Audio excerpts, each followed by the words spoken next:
마태복음 5장 13절부터 16절까지 다 같이 합독하겠습니다. 시작. 너희는 세상의 소금이니 소금이 만일 그 맛을 잃으면 무엇으로 짜게 하리요? 후에는 아무 쓸데없어 다만 밖에 버려져 사람에게 밟힐 뿐이니라. 너희는 세상의 빛이라. 산 위에 있는 동네가 숨겨지지 못할 것이요 사람이 등불을 켜서 말 아래에 두지 아니하고 등경 위에 두나니 이러므로 집안 모든 사람에게 비치느니라.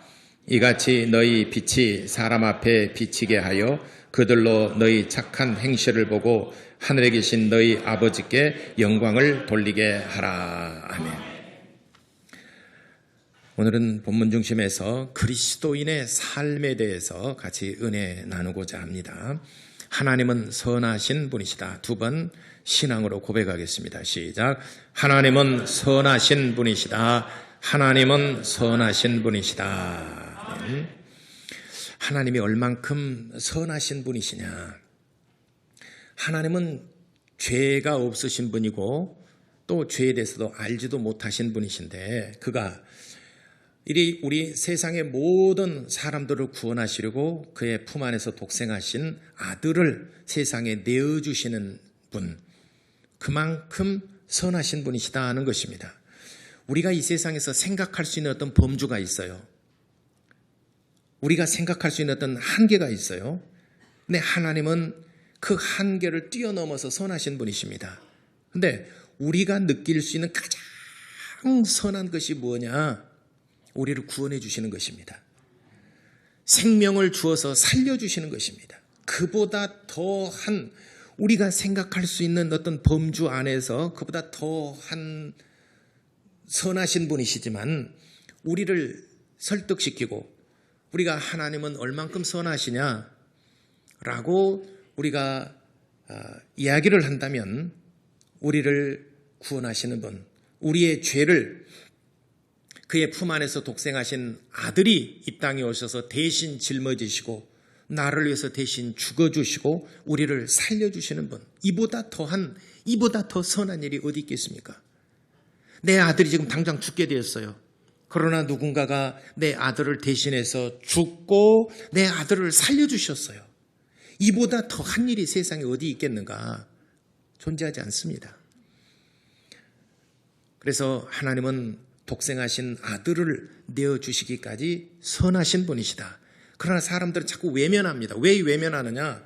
나하고 안 맞으면, 내 생각에 안 맞으면 자꾸 불평하고 외면하고 들으려고 하지도 않습니다. 한 번은 예수님께서 이런 말씀을 하셨습니다. 포도원에 이제 일을 해야 되는데 품꾼들을 부릅니다. 그래서 하루 일당으로 1데나리온을 주겠다. 그걸 모집을 했습니다. 어떤 사람은 새벽에 일찍 왔습니다. 어떤 사람은 점심때 왔어요. 어떤 사람은 해름참에 거의 끝날 무렵에 1시간 전에 왔습니다. 그리고 결산을 합니다. 주인이 모두에게 다 수고하셨습니다. 이제 약속대로 1데나리온씩 받아가시기 바랍니다. 그래서 새벽에 온 사람, 점심때 온 사람, 오후에 온 사람 다 1데나리온씩 줬어요. 근데 불평합니다. 사람들이. 나는 새벽부터 왔는데 저 사람 1시간 일했는데 왜 똑같이 줍니까? 나하고 안 맞다는 거죠. 내 생각과 안 맞다는 거죠. 내 경험과 안 맞다는 것이죠. 내 노동의 이치와 안 맞다는 것이죠. 그러니까 예수께서 말씀하셨습니다. 아니 내 것을 가지고 내가 주는데 네가 어찌하여 나를 악하다 하느냐. 너는 네가 나와 계약한 대로 1데나리온을 받았지 않느냐. 근데 그걸 가지고 내가 주는데 어찌하여 네가 나를 악하다라고 하느냐. 라고 마태복음 20장 15절에 말씀하셨는데 그래서 사람은 그렇습니다. 나하고 안 맞으면 악하다고 생각하고 또 등지고 떠나버립니다. 그래서 나는 교회하고 잘 안 맞아. 그러니까 알아볼 것도 없어요. 그래서 교회를 등지고 떠나갑니다. 혹자들은 교회에 대해서 어떤 상처를 가지고 있고 또는 교회를 다녀본 적 없지만은 교회를 다닌 사람에게 어떤 큰 상처를 받아서 아이고 교회 다닌 사람 다 저래 라고 한 단면을 보고 교회 전체를 부정적인 이미지를 가지고 이렇게 교회를 악하게 생각한다 이 말입니다. 하나님이 얼만큼 선하신 분이신가 하는 것을 알아보기 전에 사람들은 자기 생각으로 판단을 해버립니다. 나하고 맞지 않으면 너는 선하지 않다, 너는 악하다, 이렇게 판단하게 됩니다. 그래서 우리 그리스도인들은 오늘 성경 말씀에 너희는 세상 사람들이 그렇게 너희를 판단하지 않도록 빛과 같이 비추는 역할을 하고 소금과 같이 맛을 내는 그런 삶을 살라. 그러므로 너희 착한 행실로 하나님께 영광을 돌리게 하라. 이렇게 예수께서 제자들에게 말씀하셨습니다.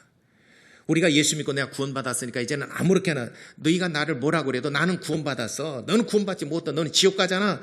이게 아니라 네가 구원을 받았으면 너의 착한 행실을 보고 다른 사람들도 나도 교회 다니고 싶다. 저 사람이라면은 나도 저 사람이 다니는 교회 다니고 싶다라고 할 정도로 너희의 착한 행실을 보고 하나님께 영광을 돌리게 하라. 만일 빛을 잃어버리면은 너희 아름다운 행실이 없으면은 무엇을 일컬어서 너를 아름답다 하겠느냐? 너희가 만일 소금이 맛을 잃어버린다면은 어디에 쓸모가 있겠느냐?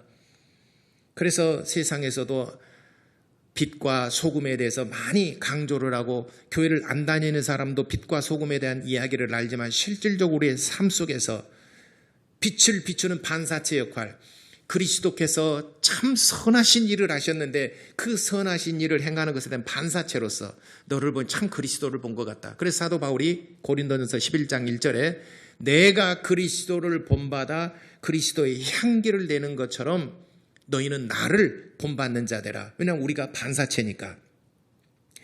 거울은 거짓말하지 않습니다. 있는 모습을 그대로 비춥니다. 내가 아름다우면 거울도 아름답게 얘기를 합니다. 거울을 보고 거울아 세상에서 누가 제일 예쁘니? 라면 뭐라고 말하겠습니까? 바로 공주님이다 그렇게 말하겠습니까? 그렇습니다. 거울은 거짓말하지 않습니다. 자기 마음의 거울도 있고 외모의 거울도 있습니다. 그래서 우리는 그리스도를 비추는, 그리스도는 참 선하신 분이신데 우리는 요즘에 그런 말을 많이 하지 않습니까? 선한 영향력을 끼치는 사람이 되자, 또는 선한 영향력을 끼친다, 이런 모임, 이런 말들을 많이 하지 않습니까? 그리스도가 선하신 분이신데 그 선한 것을 우리가 비추는 반사체 역할을 하자. 이게 그리스도를 본받는 사람, 그리스도를 닮은 사람을 그리스도의 사람, 그리스도인이라고 합니다. 여러분이 참 그리스도인이 되려면은 사도 바울처럼 내가 그리스도를 본받는 자 된 것처럼 너희는 나를 본받는 자들아. 내 삶, 나의 행동에 자신이 없으니까 너는 나 본받지 말고 예수님 본받아. 그래서 예수님을 본받는 자가 되자. 예수님을 본받아. 이렇게 나는 쏙 빼버리고 예수님을 본받는 자가 되라. 이렇게 말하는데 사도 바울은 그렇게 말하지 아니하고 내가 그리스도를 본받는 자 된 것처럼 너희는 나를 본받는 자 되라. 빌립보서 3장 17절에도 말씀하셨고 고린도전서 11장 1절에도 이렇게 말씀하셨습니다. 그러므로 사도 바울은 로마 교회 편지하면서 로마서 14장 18절과 19절에 하나님을 섬기는 자는 하나님을 기쁘시게 하며 사람에게 칭찬을 듣는 자라. 그리고 화평의 일과 덕을 세우는 일에 힘쓰는 자가 되라. 이렇게 말씀하셨습니다. 주보에 다 기록되어 있으니까 주보 내용을 참고해 주시기 바랍니다. 하나님을 기쁘시게 하며 사람에게 칭찬을 듣는 사람이 되라. 사도 바울이 로마교회 편지하면서 그랬습니다. 이 사도 바울이 이 말을 하게 된 것은 사도행전 6장에 보게 되면은 초대교회 때 장로를 세울 때, 집사를 안수하여 세울 때에 어떤 사람을 세웠느냐? 성령이 충만하여, 성령과 지혜가 충만하여 칭찬 듣는 사람을 세우라라고 그랬습니다. 너희들 중에서 너희가 선택해서 내게 알려다오.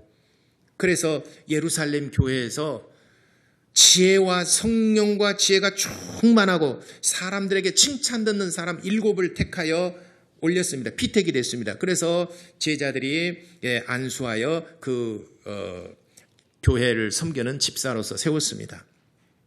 그렇다면은 우리 교회뿐만 아니라 대한민국의 세계 또 초대교회 이후로 현대 모든 교회들이 다 이 말씀에 순종하여 이 말씀에 입각하여 직분자들을 세운다라고 한다면은 성령과 지혜가 충만하다는 것은 얼른 성령 충만하다 밖으로 내 안에가 쫙 충만한데 이걸 밖으로 드러내는 거 참 쉽지 않습니다. 근데 뭘로 우리가 알 수 있느냐? 사람에게 칭찬 듣는 사람.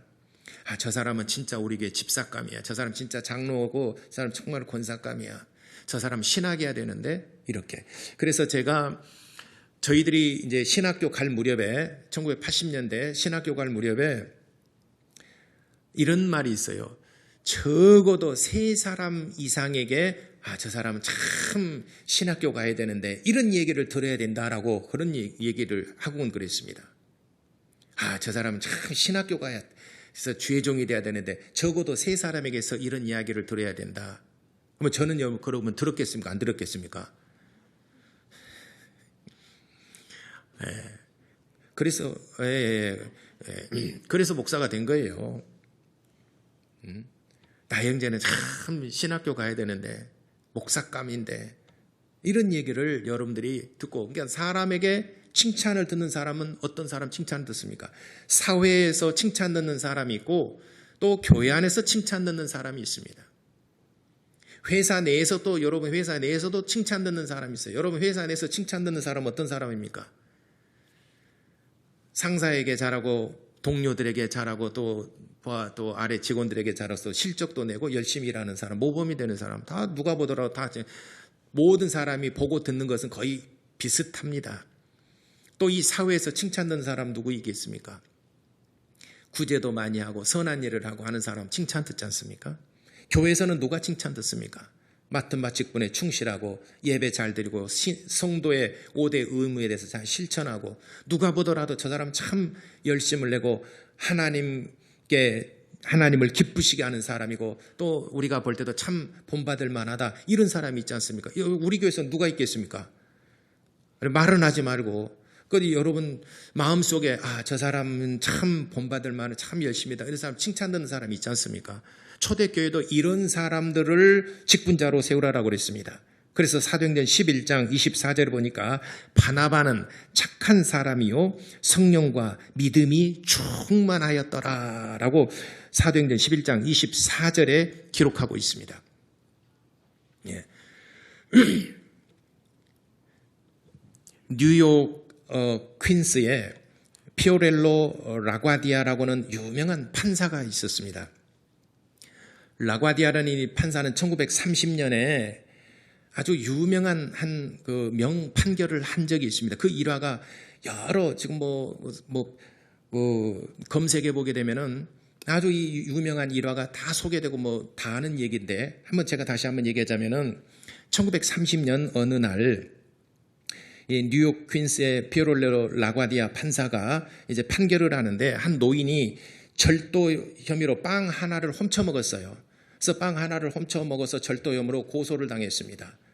그래가지고 이제 그 재판장 앞에 섰는데, 당신이 그 빵을 훔쳐 먹은 게 사실입니까? 이게 이제 심의를 합니다. 이제 그러니까 그 노인이 내가 나이가 많아 직장을 잃은 후에 사흘을 굶었는데 너무 배가 고파 빵을 하나 훔쳐 먹었는데 이것이 나는 내 지금까지 처음 내가 그 절도를 한 것입니다. 라고 얘기를 했어요. 그러니까 이 방청객들이 그 얘기를 듣고 보니까 아무리 사람의 사정이 참 딱하잖아요. 나이가 들어서 직장도 잃었고 사흘을 굶어서 너무 배가 고파서 빵가게에서 빵 하나 훔쳐 먹었는데 빵가게 주인도 좀 그렇지 여러분들이 만약에 배심원들이라면 또는 여러분들이 방청객으로 있다고 한다면 어떤 판결을 내렸을까? 빵 하나 훔쳐 먹은 걸 가지고 그것도 3일 굶어서 노인이 직장 잃고 판사는 라과디아 판사는 이렇게 판결을 내렸습니다. 아무리 사정이 딱해도 남의 것을 훔치는 것은 범죄입니다. 법은 만민에게 평등한 것입니다. 노인에게 벌금 $10를 부과합니다. 판결을 내렸어요. 여러분도 조용하네? 여러분들이 지금 배심원이고 여러분들이 지금 방청객이라니까요. 이렇게 제가 판결을 내렸어요. 제가 라과디아 판사입니다. 여러분 판결을 내렸어요. 여러분 그렇다면 어떤 마음을 갖겠습니까? 해도 너무한가? 세상이 판결을 그렇게 내릴까? 아니나 다를까 이 법정에서도 술렁거리기 시작합니다. 아마 여러분들이 마음속에 느끼는 아마 그런 것들이 술렁거리 옆 사람하고 얘기하면서 또 이 사람 얘기하면서 이런 얘기를 했겠죠. 이어서 판사가 계속해서 얘기를 합니다. 노인의 절도 행위는 노인만의 잘못이 아닌 이 도시에 사는 우리 모두의 책임이기도 합니다. 저도 이 노인의 범죄에 대해서 저 또한 가해자가 될 수가 있습니다. 그래서 저 자신도 $10를 벌금 시민의 한 일원으로서 제가 벌금에 $10를 내겠습니다. 라고 하고 자기 $10를 냈습니다. 그리고 방청객을 향하여 여러분들도 가능하다면 50센트의 벌금형에 동참해 주시기를 바랍니다. 하고 권유를 했어요. 그리고 이제 모자를 돌렸습니다. 그랬더니 이제 그 돈이 어느 정도 좀 모여졌겠죠. 그래서 노인 벌금 부과금 $10를 빼고 남은 돈이 $47 50센트였어요. 그래서 $47 50센트를 노인의 손에 쥐어주면서 이제부터 힘을 내서 정직하게 그리고 용기 있게 사십시오라고 이 판결을 내렸어요. 이 법정이 감동의 도가니가 됐습니다. 많은 사람들이 눈물을 흘리고 안타깝게 여기면서 또 많은 사람들이 이 법정에 참여를 했습니다. 이 판결로 아주 이 라과디아 판사가 유명해지게 됐습니다.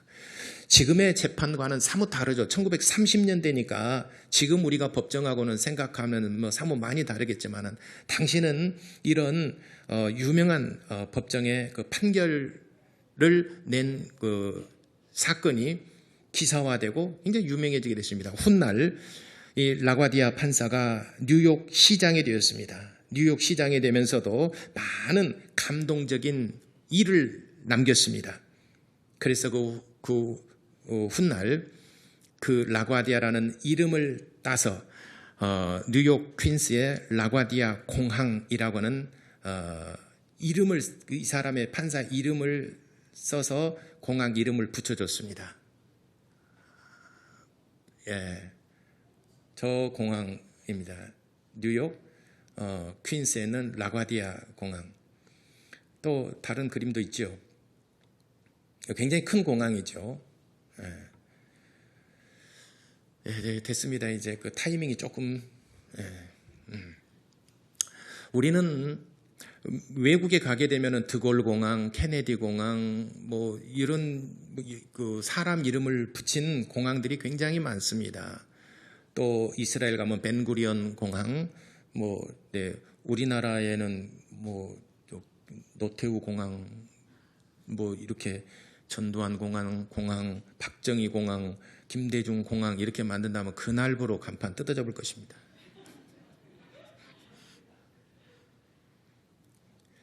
우리 인간이 살면서 참 감동적인 일을 남긴다는 게 그것이 우리에게 참 기쁨입니다. 내가 더 재물이 있어요.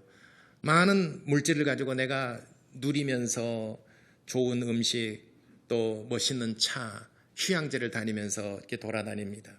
이거보다 더 큰 기쁨은 내가 선한 영향력을 끼치고 선한 일을 하고 난 다음에 그 밀려오는 감동은 내가 내 돈을 가지고 즐기며 사는 것보다도 몇십 배 큰 감동이 있는 것입니다. 기쁨이 있는 것입니다. 왜? 인간이니까. 그래서 그리스도인의 삶이 참 아름다워야 되지 않겠는가.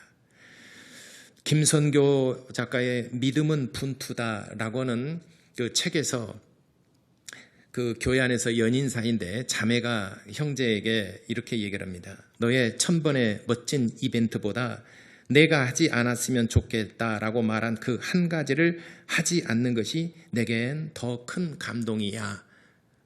이렇게 그 형제에게 말했습니다. 그렇습니다. 우리가 할 수 있는 1000가지 기쁜 일보다도 나는 네가 그것 좀 안 했으면 좋겠어. 그 한 가지를 하지 않는 것이 내게 더 큰 감동이 온다는 것입니다. 우리 그리스도인도 마찬가지입니다. 하나님께서 정말 싫어하시고 하나님이 기뻐하시지 않은 일, 그 한 가지 안 하는 것. 그러니까 우리가 의지력과 절제력에 대해서 제가 말씀을 드렸지 않습니까? 이 절제력이라는 게 더 힘든 겁니다. 하고 싶은데 그걸 하지 않는 거예요. 주일날 내가 하나님께 예배를 드려야 돼요. 내가 하고 싶은 게 정말 있어요. 친구들과 약속도 있고 정말 주일날 하고 싶은데 내가 주님 때문에 내가 하고 싶은 것을, 그건 하나님께서 싫어하신 일이니까 한 가지를 내가 안 하고 포기하고 내가 하나님 앞에 나오는 것, 이게 절제력, 이게 하나님을 더 감동시키고 더 기쁘시게 하는 일이고, 그러므로 우리의 감동이 더 크다는 것입니다. 이게 이런 삶이 그리스도의 삶입니다. 그러므로 고린도후서 2장 14절과 15절에 또 16절까지 우리는 세상은 사망의 냄새가 나지만은 우리는 그리스도의 향기요 생명의 냄새가 나는 자라라고 고린도 교회를 향하여 고백하고 있습니다. 사도 바울은 우리에게는 생명의 냄새가 나는데 세상 사람들은 사망의 냄새가 난다. 무엇이 우리를 정말 기쁘시게 할 건가? 정말 누가 칭찬하는 사람, 우리가 어떤 삶, 그리스도인들이 어떤 삶을 살아야 될 것인가? 오늘 성경 본문의 말씀에 예수님께서 산상수훈에서 가르치신 말씀인데 제자들에게 말씀하셨습니다. 하나님을 기쁘시게 하는 자가 되라. 그리고 사람들에게도 칭찬 듣는 사람이 되게 하라. 그러므로 하늘에 계신 너희 아버지께 영광을 돌리라. 우리 참 그리스도인의 삶에 대해서 말씀하셨습니다. 사랑하는 모든 성도 여러분, 이것이 진정한 그리스도인의 삶입니다.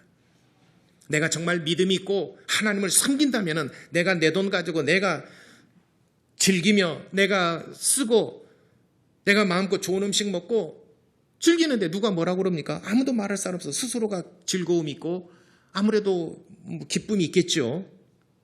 그러나 그것보다 더 정말 기쁨이 있고 또 보람된 것은 그리스도인의 삶, 그리스도인의 삶, 하나님께 칭찬, 하나님을 기쁘시게 하며 사람에게 칭찬 듣는 사람. 라과디아 판사가 훗날 시장이 되어서 정말 감동적인 그런 일화를 많이 남겼듯이 우리도 정말 1000가지 어떤 기쁨을 누리는 것보다도 하나님이 싫어하시는 한 가지, 하나님께서 말씀하시기를 나는 주일날 너를 참 봤으면 좋겠다. 네 주일날 하고 싶은 일도 있겠지만 급한 일도 있겠지만 그러나 나를 위해서 그것을 포기하고 나는 너를 만나고 싶다. 나는 너를 보고 싶다. 예배 시간 난 너를 보고 싶다. 그 한 가지를 해주는 것. 이것이 하나님을 기쁘시게 하고 하나님을 감동받으시게 하는 것입니다. 이런 사람이 참 그리스도인의 삶이에요. 우리 사랑하는 모든 성도 여러분들이 참 그리스도인의 삶, 예수님께서 말씀하신 하나님께서 정말 기대하시는 그런 그리스도인의 삶을 사시기를 예수 이름으로 축원합니다. 기도하겠습니다. 우리 시간에 같이 기도하실 때 참 하나님이 기대하시는, 기뻐하시는 그런 그리스도인의 삶을 살 수 있도록 주여 나를 좀 도와주시고 나를 이끌어 주옵소서. 우리 이렇게 다 같이 기도하시겠습니다.